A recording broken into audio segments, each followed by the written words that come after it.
I am so pleased to announce the formation of the Congressional Uyghur Caucus. This represents a strong recognition of the brutal Uyghur genocide and the bipartisan support to stop it.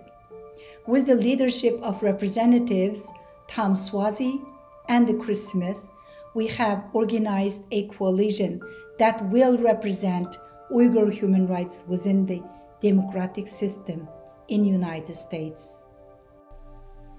This marks a turning point in the recognition of the Uyghur genocide. It means that the United States recognizes that this is not an issue that can be fixed with one bill, but rather with consistent effort and representation. Moving forward, we are proud to have such strong allies in the fight for Uyghur justice. Campaign for Uyghurs wishes to extend its gratitude to those members and staff who have helped form this coalition. It is because of their strong support for Uyghurs everywhere that we have already seen real progress. We know that from here, their support will only strengthen. Around the world, governments are beginning to formally acknowledge what is happening to Uyghur is a genocide. We hope that the action today set an example for how to continue to be consistent advocate for the human rights and for Uyghurs.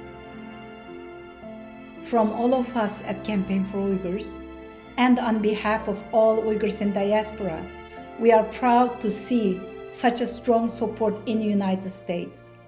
This is only the beginning of a movement to hold the CCP accountable for its genocidal crimes and to bring freedom and democracy to East Turkestan.